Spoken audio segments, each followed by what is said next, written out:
The rain poured down in relentless sheets on a freezing Chicago evening. A single dad, Mark, clutched his 8-year-old daughter, Lily's tiny hand, as they hurried out of the corner diner, his last $20 spent on her small bowl of macaroni. In his other hand, he carried a styrofoam box, his own untouched cheeseburger and fries, the only meal he'd have for the next 2 days. 10 steps from the door, they passed a young woman huddled under the awning, soaked to the bone, tears streaming down her face as quiet sobs shook her body. Her thin jacket did nothing against the cold, and she pressed a trembling hand to her empty stomach. Mark stopped. Without a word, he handed her his warm dinner, the only food he had. What would you do if you saw someone crying from hunger, and giving them your last meal meant your own child might go without tomorrow? Could you walk away, or would you risk everything for a stranger? Mark Thompson was 34, a widower who'd lost his wife Sarah to cancer 2 years earlier. By day, he stocked shelves at a hardware store. By night, he picked up whatever delivery gigs he could. Money was always tight, but he made sure Lily never felt it. She still had dance classes on Tuesdays, a warm coat, and dinner every night, even if Mark sometimes skipped his own. That December evening was particularly brutal. The heater in their tiny apartment had broken again, and the repair bill would wipe out what little savings they had. Mark had worked a double shift, then rushed to pick Lily up from after-school care. They'd stopped at the diner, because Lily's stomach was growling louder than the traffic. Inside, the place smelled of coffee and grilled onions.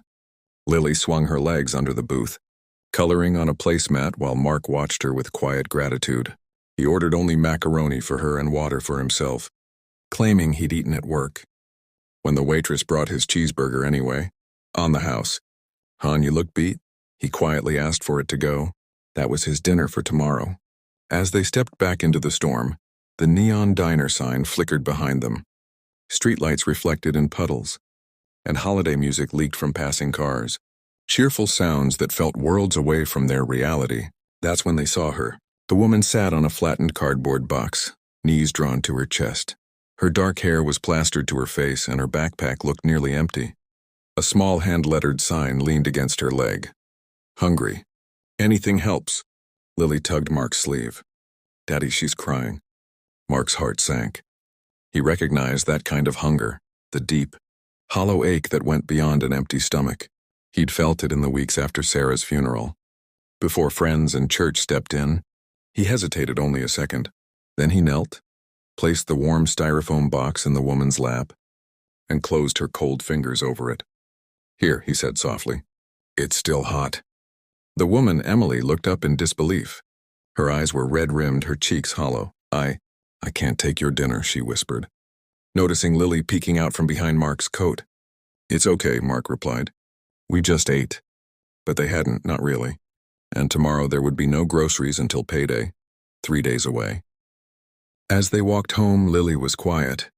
Halfway up the stairs to their apartment, she asked, "Daddy, will you be hungry tomorrow?" Mark forced a smile. "I'll be fine, sweetheart. Helping someone feels better than any cheeseburger." That night he lay awake listening to the rain, calculating bills in his head. Rent was late. The electric company had sent another warning, and now he'd given away the one solid meal he'd counted on. The next morning things got worse. Mark's car wouldn't start, dead battery. He had to spend $120 he didn't have on a rideshare to work, then borrowed against next week's paycheck for a new one. By evening, the fridge held only half a loaf of bread, some peanut butter and 3 eggs.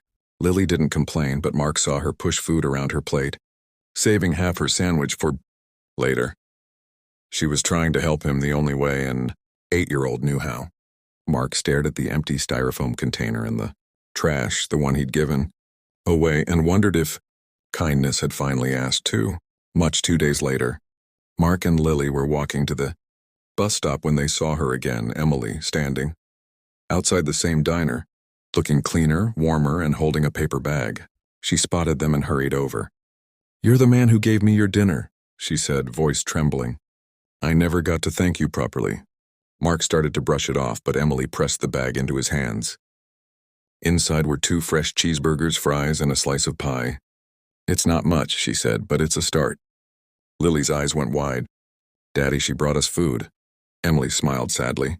"I got a day job yesterday, cleaning offices because That meal gave me enough strength to make it through interviews. You saved me that night. Mark felt his throat tighten. I'm glad you're okay. But Emily wasn't finished. I asked around about you. The waitress said you're Mark Thompson, that you lost your wife, that you worked 2 jobs for your little girl. Her eyes filled with tears. Let me help you now. Mark shook his head. We manage. Emily reached into her pocket and pulled out a small envelope. Then please take this. It's what I earned yesterday. Consider it payback with interest. Inside was $200, more money than Mark had seen in weeks. He stared at it, stunned. I can't. You already did, Emily said gently. For a complete stranger. Let me do the same. That evening, Mark sat at the kitchen table, the envelope unopened in front of him. Lily was coloring nearby. Daddy, she said suddenly, why are you crying? Mark hadn't even realized tears were falling. Because sometimes, baby girl, the world surprises you. He told her about Emily, how one small act had come full circle. Lily listened with huge eyes, then climbed into his lap. I'm proud of you, Daddy, she whispered. You helped her when she needed it most. And now she's helping us. There was a knock at the door. Mark opened it to find Emily standing there, holding 2 grocery bags overflowing with food and a small wrapped present. I hope I'm not intruding, she said softly, but I wanted to meet the little girl who shares her dad's big heart. Lily peeked out shyly, then ran forward and hugged Emily's legs. Emily knelt, tears shining in her own eyes, and hugged her back.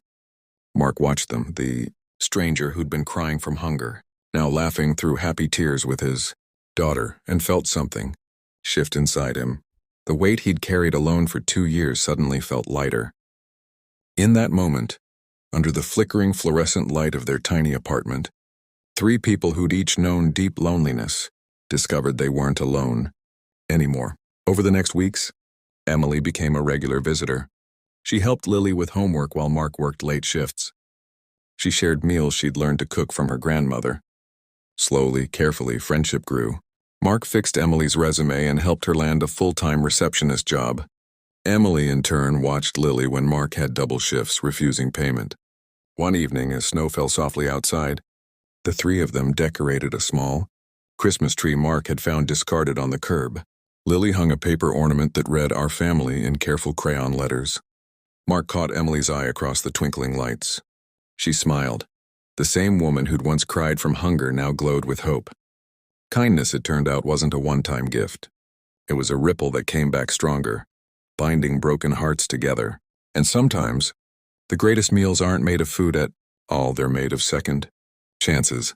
If this story touched your heart, please give it a thumbs up and share it with someone who needs to hear that kindness always comes back. Hit that subscribe button and ring the bell so you never miss our emotional short films. We post new ones every week. Tell us in the comments, what would you do if you saw a stranger crying from hunger and had only 1 meal left?